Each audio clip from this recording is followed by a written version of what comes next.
Commentaire de saint Thomas d'Aquin sur l'évangile de Jean, chapitre 15, versets 14 à 15. Vous êtes, vous, mes amis, si vous faites ce que je vous commande. Je ne vous appellerai plus serviteur, parce que le serviteur ne sait pas ce que fait son maître, mais je vous ai appelé amis, parce que tout ce que j'ai entendu de mon Père, je vous l'ai fait connaître. Le Seigneur montre ici un double signe de l'amitié, l'un pris du côté des disciples, l'autre de son côté à lui. En ce qui concerne les disciples, le signe qu'ils sont amis du Christ, c'est qu'ils observent ses commandements. Il leur dit donc, vous êtes, vous, mes amis, si vous faites ce que je vous commande. Comme pour dire, jusqu'à présent, je vous ai averti de vous aimer les uns les autres, mais maintenant je vous avertis et je vous parle de votre amitié envers moi. L'affirmation « vous êtes mes amis » peut être entendue de deux manières, selon que le mot « ami » désigne à la fois celui qui aime et celui qui est aimé. Et selon ces deux sens, ce qu'ajoute le Seigneur est vrai, si vous faites ce que moi je vous commande.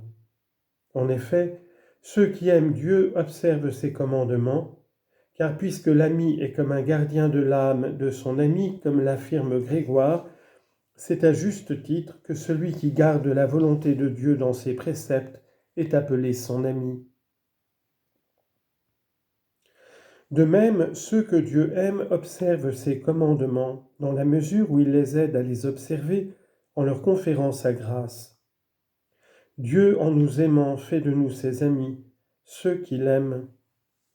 Citation « Moi j'aime ceux qui m'aiment » Proverbes chapitre 8, verset 17.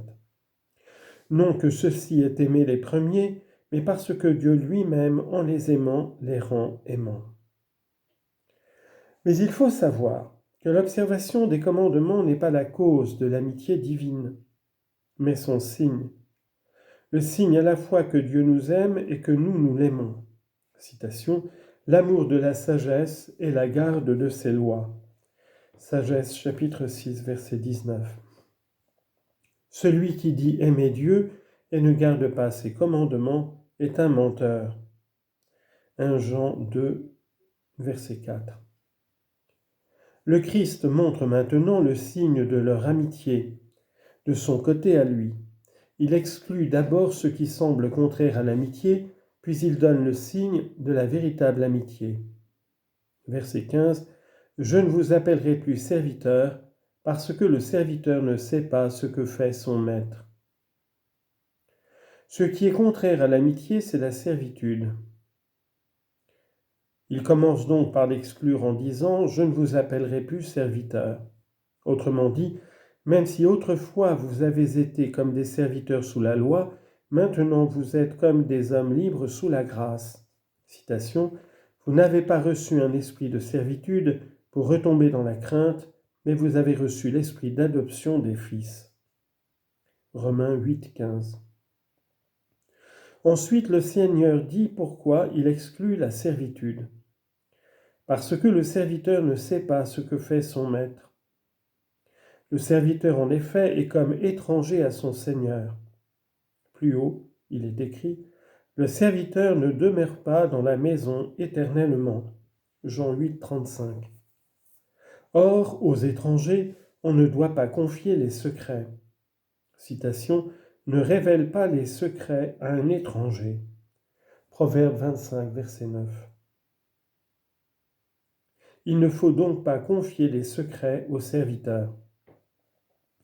Mais ce passage peut être rattaché à ce qui précède de la manière suivante. Les disciples pourraient dire « Si nous observons tes préceptes, nous sommes tes amis », mais observer les préceptes relève plus de la servitude que de l'amitié. Et c'est pourquoi, excluant cela, le Seigneur dit « Je ne vous appellerai plus serviteurs ». Mais ici, il y a un doute. Les apôtres même disent qu'ils sont les serviteurs du Christ. Citation, Paul, serviteur du Christ Jésus, apôtre. Romains chapitre 1, verset 1. David dit également « Moi, je suis ton serviteur ». Psaume 118, verset 125. et même ceux qui doivent être introduits dans la vie éternelle sont appelés serviteurs. Citation, « C'est bien, serviteur bon et fidèle, entre dans la joie de ton Seigneur. » Matthieu chapitre 25 verset 23 et Apocalypse chapitre 7 verset 3. Pourquoi alors le Seigneur dit-il « Je ne vous appellerai plus serviteur » ? Il y a encore un doute sur le point suivant. Puisque les seigneurs fréquemment révèlent leurs secrets à leurs serviteurs, et de même Dieu, citation, « Dieu ne fait rien qu'il n'ait révélé son secret à ses serviteurs les prophètes » Amos chapitre 3 verset 7. Ce qu'il dit ici, « Le serviteur ne sait pas ce que fait son Seigneur » ne semble pas vrai. Je réponds. Il faut dire, selon Augustin, que la servitude est causée proprement par la crainte. Or, il y a une double crainte. La crainte servile que bannit la charité, citation, « Il n'y a pas de crainte dans la charité » 1 Jean 4, 18. Et la crainte filiale qui est engendrée par la charité parce qu'on craint de perdre ce qu'on aime. Celui donc qui aime Dieu craint de le perdre. Voilà la crainte bonne et chaste dont il est dit dans le psaume, « La crainte du Seigneur est sainte, elle demeure pour les siècles des siècles. » Psaume 18, verset 10. Et d'après cela, il y a deux servitudes. La première procède de la crainte filiale, et c'est d'une telle servitude que sont serviteurs tous les justes, et les fils de Dieu comme on l'objectait.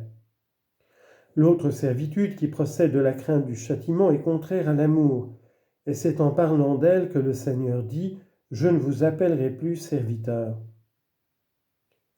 Il faut savoir aussi que le serviteur, à proprement parler, est celui qui n'est pas cause pour lui-même, alors que l'homme libre est celui qui est cause pour lui-même. Il y a donc une différence entre les opérations du serviteur et celles de l'homme libre.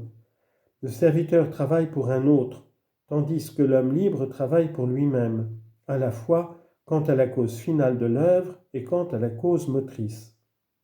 En effet, l'homme libre travaille pour lui-même comme pour une fin, et travaille de lui-même puisque c'est de sa propre volonté qu'il est mu à réaliser une œuvre. Le serviteur, par contre, ne travaille pas pour lui-même, mais pour son Seigneur, ni de lui-même, mais de par la volonté de son Seigneur et comme par une certaine contrainte. Mais il arrive parfois qu'un serviteur, travaillant pour un autre qui est comme sa cause finale, travaille cependant de lui-même en tant qu'il se meut lui-même en vue de réaliser une œuvre. Et telle est la bonne servitude, car c'est par la charité qu'on est mu à faire des œuvres bonnes, mais toutefois on n'opère pas pour soi-même, puisque dans la charité nous ne cherchons pas ce qui est nôtre, mais ce qui appartient à Jésus-Christ et au salut du prochain. En revanche, ceux qui opèrent entièrement à cause d'un autre sont de mauvais serviteurs. Il est donc évident que les disciples étaient des serviteurs, mais selon cette servitude bonne qui procède de l'amour. À la seconde question, il faut répondre que le serviteur qui est mu seulement par un autre et non par lui-même est à l'égard de celui qui le meut comme l'instrument à l'égard de l'artisan. Or, l'instrument est associé à l'artisan dans la réalisation de l'œuvre, mais non pas dans la raison de l'œuvre.